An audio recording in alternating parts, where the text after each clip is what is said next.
Hear me now? Ah, perfect. Here we go. Right, so I'm going to try and do some facilitation for you, Peter, but it's great that you've been able to join us today, and I know you were really keen on it, so, and you've got some key things you want to share with us. So by the power of Skype and technology, which has been obviously a key theme of today, we're all ears for an opening address from you, so I'll shut up now and let you have a spot.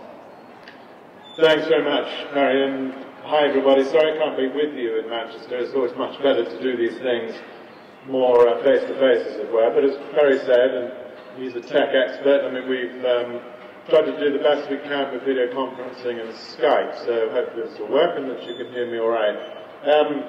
And I know you've had some probably quite interesting and challenging discussions already this morning. I know Dean was talking to you about sort of thoughts on the future of the NHS.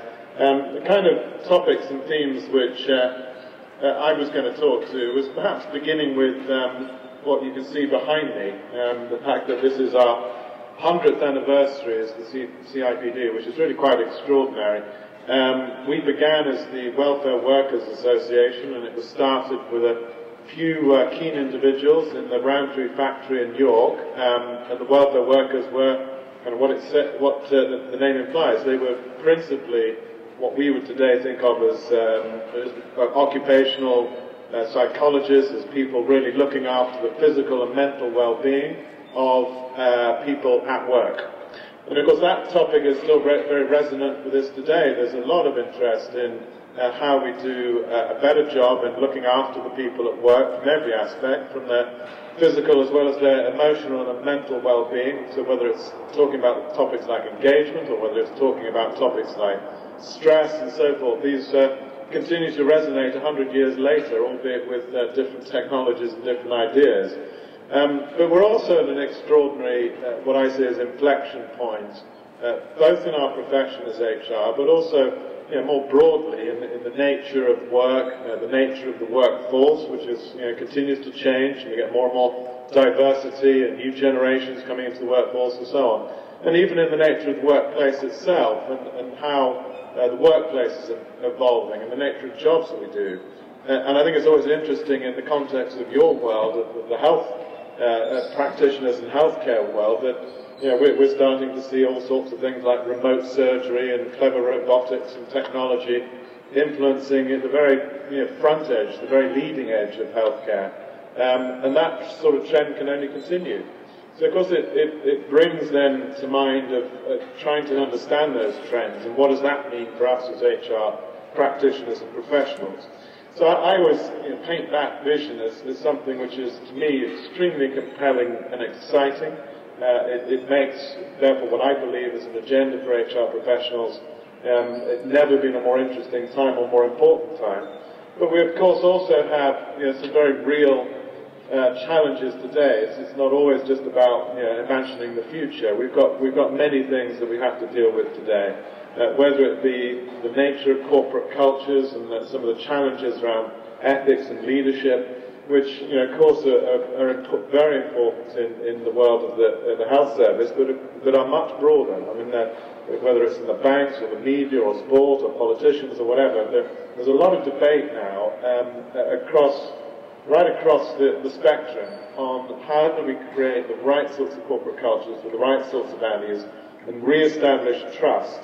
And that's a very, very key thing, because all of the indicators on trust have unfortunately been pointing in a downward direction. And for those of you who are familiar with things like the Edelman Trust Barometer, which is a regular surveying of trust across a whole range of different groups and different countries, been showing a consistent downward trend, and our own, and in fact some of the findings from that were less than a fifth of people believe that their leaders will tell the truth when confronted with difficult issues, and that's a pretty scary thought. And our own surveys from the CIPD are showing similar things. So, for example, our most recent employment outlook findings, survey findings, were that less than half of the people believe that their organisational values positively influence behaviour, and even 2/5 don't believe that the values of their business are literally worth the paper they're written on. So this whole issue, which is very current, around trust, around ethics, around Re-establishing corporate values and behaviours is an extremely resonant theme, and it's something that we, as HR professionals, of course, need to deeply engage with, and it's something we are researching a lot from the CIPD perspective to help HR practitioners such as yourselves understand what some of the issues are, how to put it into context, and help to understand, therefore, also what are the mechanisms and levers, if you will, that can help to affect that sort of agenda. So we've got those sorts of areas of debate. We've also, of course, got many current issues around skills and finding the right skills for our businesses and enterprises. Again, I think that's a very resonant issue across the health service. And a lot of findings, I was just reading about yet another one today from a large recruitment agency, saying that more than 40% of employers across a very large survey were pointing to the fact that they could not fill vacancies because they could not find all the skills they need. And that's, of course, at a time in this country, as in many other countries, we have high unemployment, systemically high unemployment. So with, in this country, around 1 million people under 24 without a job, we are still, so we have high unemployment, but at the same time have high vacancies. And that has to be something we're all concerned with, and because I don't believe, even if there was a magic wand we could all wave to fix the economy and suddenly turn us back to the so-called boom years, I think we would still be in the same situation. We would still have a systemically high unemployment with skills vacancies. So that's something that I think engages us all, and again is a topic which we at the CIPD are researching a lot on to try to understand what are some of the drivers behind that, all the way through into the educational system, through into the whole way in which we transition young people from education and into employment. And we have a very active campaign called Learning to Work and helping to provide more guidance to all kinds of employers on how to recruit or think differently about how we recruit young people. And of course the whole apprenticeships push from the government we're very, very supportive of. I think we have to find these different routes into work and recognise that we as employers, we will be shaping our future destinies in many ways by our ability to train and to continue to train people at all levels. So that whole skills agenda is a really, really crucial one for us. And then, I suppose more broadly, and I'm sure Dean will have touched on some of this, when we think about organisations and what the organisations look like in the future, creating more agile, more responsive organisations. And I think there's a lot of very interesting thinking emerging on that subject. So, it's a heady mix of, I think, very interesting but very challenging issues that we're all dealing with. And I totally recognise that within the world of the health service, you've got as many of those issues as any. So the whole skills recruitment, skills building, some of the cultural, ethical issues, what is the organisation of the future, how do you use scarce resources better, productivity, all those sorts of debates are quite clearly on the table. And they are providing a lot of challenge to us as HR professionals. I'd also just wanted to mention some of the work that we are trying to do, trying to support the agenda within the NHS. So working with both the HPMA and Dean's organisation, the NHS employers, together with the CIPD, looking at things like skills building agendas for HR professionals. Where are the bigger gaps? Is it in things like change management or OD or learning? I mean, where are the most urgent gaps in capability? And what can we do to help fill some of those gaps and help to enable the growth of the profession within the NHS? And that topic is something which I'm very passionate about, and the CIPD I see as having a core purpose, of course, in building the standards, building the voice, building the impact of the HR profession at a time when, as I said at the beginning, it's never been more important that we do that. And I'm very keen that we work with enterprises of all shapes and sizes, but of course particularly with the very large enterprises like the NHS, to work collaboratively to see how we can help both understand the critical issues and challenges that you're facing, but also help to maybe bring some learnings from other places, help to signpost the way to the future, and help to build the skills and competencies within HR to help to continue to professionalise the function within the NHS and beyond. So those, I suppose, Perry, would be some of my sort of opening thoughts and comments. I'm sure there may be some specific questions or other things that have either emerged during the course of the day or things that are on people's minds, and I'd love to see if we can engage in a bit of a dialogue, particularly since I can't see you. I can see an interesting empty room, but I'm sure you're there somewhere. But it would be just interesting to see what sort of questions you might have. Hoping that we're going to be able to tweet a picture of you, because you're sat right underneath the fuselage of the Concorde, so you will have to visualise that, believe me, but you can probably see the nose of the Concorde right at the end of your camera. So I suppose my thoughts, as I'm not going to do a massive summary because that was a real good kind of take on everything. You're coming into sort of month 9 or 10 of your chief exec sort of first year, and you've seen a lot of the vision that you want to portray, and that's clear. And I think everybody I talk to gets that and really buys into that. And you've seen the sense of activism we need to have around the issues that we've got right in front of us now. So I suppose my opening question to you, and then I'm quite happy to get lots of people here who are probably itching to ask you a question.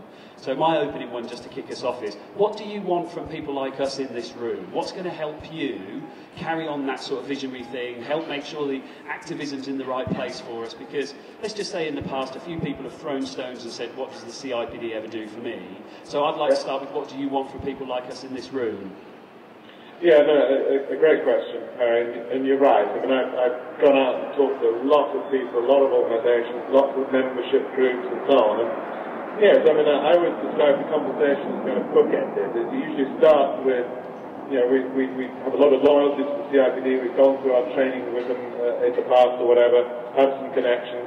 However, here's a list of things that we think we should be doing differently. And then the final bookend, if you will, is anything that we can do to help and let us know. So there's a lot of goodwill, but I fully acknowledge and recognise that we haven't always done everything right. I think one of the things I talk about a lot, and this will perhaps allow me to play back to your question, is that I don't think that the CIPD historically has been sufficiently collaborative enough. I think it's been a bit too much of a close shop, a little bit too kind of centred in its headquarters in Wimbledon or whatever, and I heard various comments to that nature. And I've always believed throughout my professional career that we're dealing with a very big space, lots of challenging issues, and we will do a far better job if we're much more collaborative, much more open, much more sharing. And to that end, therefore, to your question, what I'm very keen, obviously, to hear, I recognise we won't get it all today, but certainly in terms of an ongoing dialogue, is to hear from you, the HR professionals within the health service, what are the things that most matter to you? What are the things that you believe the CIPD can most help you to accomplish? Because this, to me, all of this stuff, to me, is a very mutual agenda. I have a very shared interest in helping to support and enable good practice in HR. I think that's a core purpose of what we're about. And therefore, we've got to listen. We've got to understand what you see and what you believe that the CIPD could most help with. So just to offer that opportunity, and I'm certainly working with my teams. Perry, you and I have had lots of conversations about this, about how do we best enable that dialogue, using social media or whatever else it is these days that we can use to have more engagement and have more of dialogue. And of course, as I've already mentioned, we are working with the leadership in HPMA and NHS employers and so forth to try to figure out some more collaborative programs with the CIPD where we can help you kind of from the top end down. But great to have the opportunity at least to talk, and as I say, hopefully we can figure out ways of continuing that dialogue going forwards.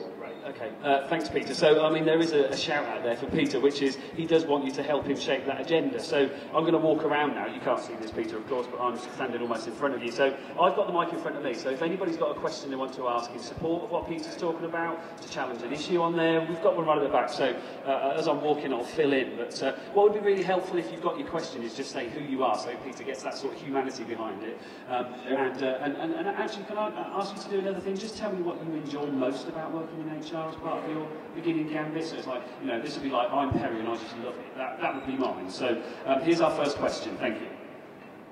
Hello, I'm Hannah. I'm on the NHS graduate management scheme. So right at the start of the HR career, as a lot of people are here.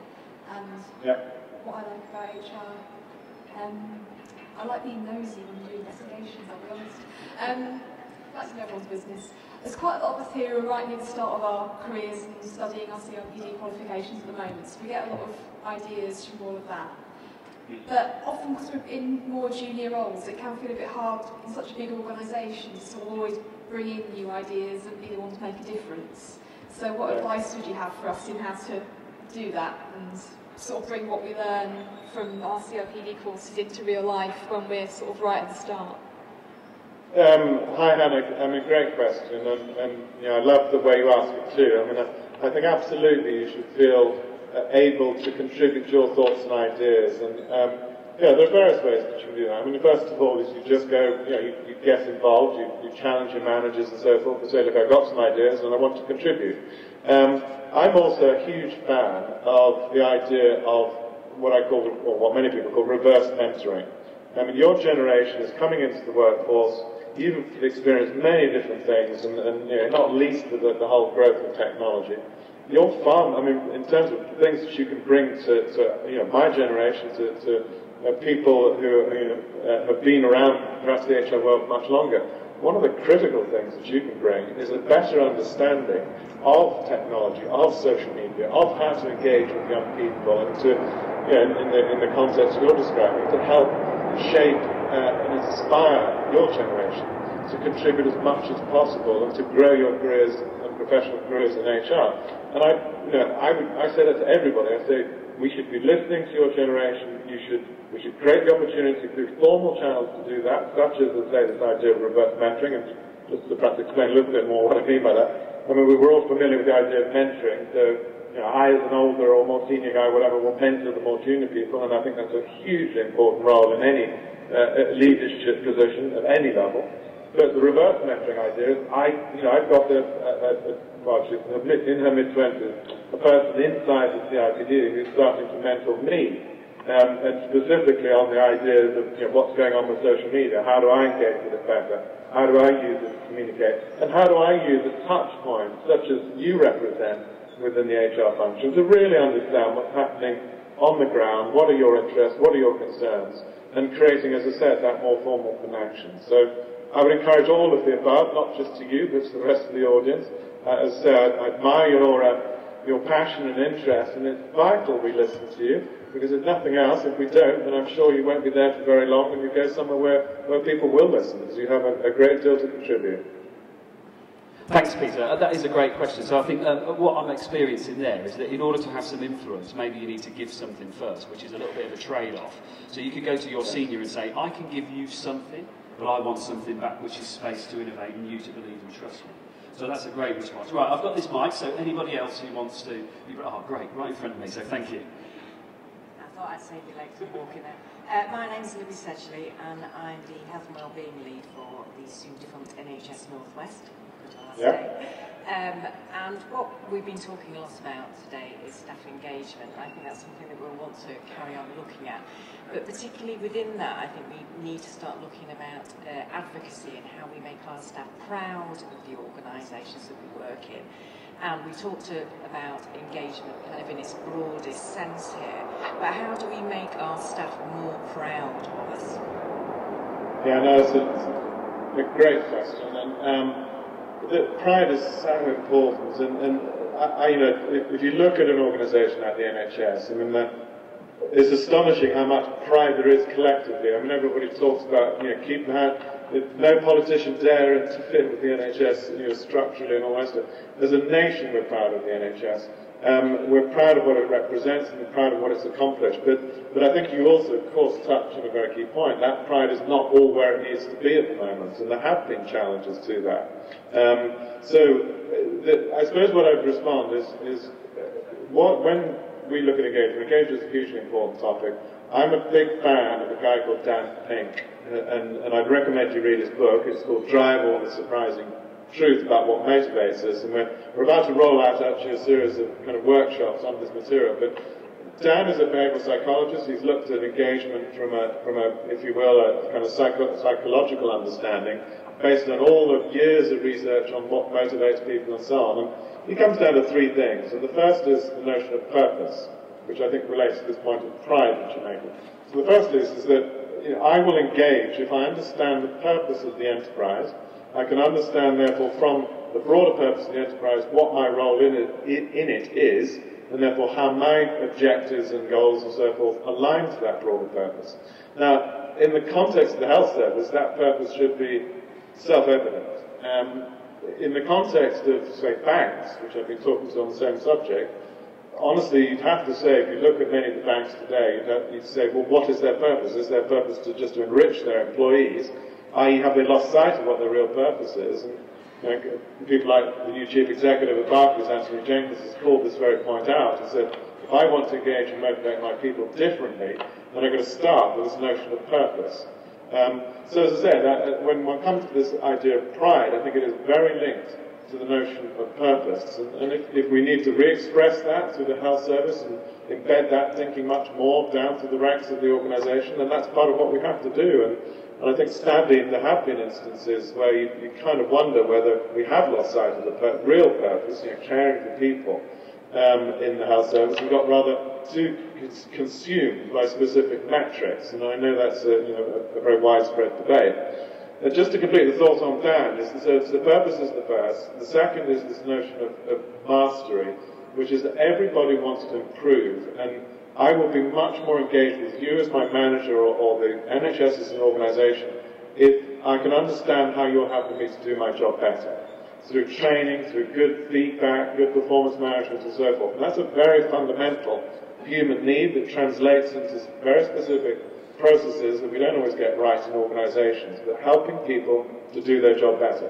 And the final one is this idea of autonomy, which is, don't put me in a little box and treat me like a cog in a wheel. Treat me like a human being. Give me broader parameters. Trust me to do the job, and I will do a better job for you. And be much more engaged as a result of that. And whether we've designed it or whether it's just happened over the years, many organisations, because we keep building process and process and process, we don't take things away. Sometimes unconsciously we have created work environments that are too controlling and putting people in boxes. And the natural instinct of when you put somebody in a little box and tie a ribbon around it and say these are all your metrics and just get on and do the job, the natural instinct of people in that environment, first of all, is disengaging. But secondly, they will start to put their attention and energy into how do I get out of that box. So I don't know if that helps, Louis, but those are some of the thoughts. But I would start with that notion of pride by anchoring it back in what is the purpose, why we're all in the health service, and how do we make sure that that really is pervasive, or we revisit it right through the organisation. Great, thanks Peter. We've just got one more question for you because we need to run onto time and so on, but thank you. Hi, it's Kompa Magara, HR graduate trainee. What I love about HR is the integrated nature of the role in terms of getting to understand what other functions within the business do, and being a bit nosy, I guess, like Hannah said. And then my question really is relating to this idea of recruiting people with the right values and just kind of integrating education into our succession planning agenda. I just wondered if you had any ideas of how we can do that as the NHS and how we can kind of link that into the skills gap that we have as well. Yeah, thanks, Phil. It broke up slightly, but I think that you were asking a question about how to link education more into your growth agenda within the NHS, is that right? Sorry, so like the succession planning agenda, so it's not just we develop them once they're in. Yeah, no, absolutely. When I was talking earlier before about the context and that we've got these big skills gaps and skills issues, of course the reality is that we will always have these skills gaps. We can never recruit what I tend to refer to as oven-ready employees. Whatever we do with the education system, the reality is that the nature of jobs and work is changing faster than the education system can ever keep up. So we've got to do a better job in every enterprise in continuing to educate and build the skills within that organisation. And understanding career paths and succession planning is absolutely part of that. And I think, therefore, it's looking at several things. If I look at it in the context of HR professionals, what we need to, and certainly what we need to do a better job from the CIPD perspective, is to help shine more of a light on what are the career paths, what are the opportunities within the HR profession, linking it to the very specific context of the health service, talking about things like continued professional development, or CPD, so what education, learning interventions help in building the skills and career paths of people within the HR profession. And I think we probably need to do a better job of that collectively as a profession. We certainly need, as the CIPD, to do a better job of having to signpost all of that. And then we have a lot of learning and content that we can bring to that developmental journey. So that in the end, hopefully what we can create within our world is exemplars of what you described, exemplars of how to grow people's careers, how to therefore have good succession planning, how to build proper continued professional development and learning programs that allow people to continue to learn and then apply that knowledge to their work. And if we're doing that well within HR, then hopefully we can also therefore act as role models and exemplars in doing the same thing in the other functions and capabilities and professions that we need to support across the health service.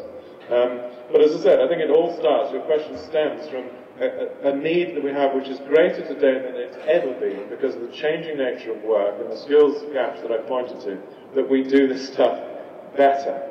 And we do it in different ways, and we use blended learning and technology and all those other wonderful things that we can use to make that process the best that it can be. Great, thank you, Peter. I've now moved to the back of the room. I don't know if you can see me, but I'm waving. Yeah. So I'm kind of leading from the back now. But I guess I'm going to summarise in a very, very short way what you've just said. So, I mean, I think actually this has worked really well in terms of engaging. So thanks for beaming into us. And I know you've got a limited view, but we felt like you're part of the room. I think what I would say is the agenda you've set out and the challenges that we've got, I would sum that up by saying that HR now, in this period we're in and ahead, is not for the faint-hearted. So I think all those things give us a lot of heart and encouragement, and I think it's now time for us to really lock down and push on and be very brave and courageous and productive in our thinking. But on behalf of the people here, we'd like to thank you for participating. So in the usual way, can we just do that round of applause thing for Peter? Any last words from you, Peter? Yeah, no, thank you very much, Perry. Thanks to everybody. And as I said, sorry I couldn't be with you there personally, but hopefully we've been able to have a little interaction through this means. And I wish you well with the rest of your agenda today. And as I said, I'd be able to come back hopefully in a year or two and say, look, we've been able to demonstrate some real progress with you. We've hopefully listened to some of the things that you're asking, that we've worked together with the NHS employers and HPMA and so forth to help to build the kind of agendas and respond to the sorts of questions that you raised. So thanks very much, and let's say good luck with the rest of your day. Thanks, Peter. Enjoy your day. Right, over to you, Raj, again.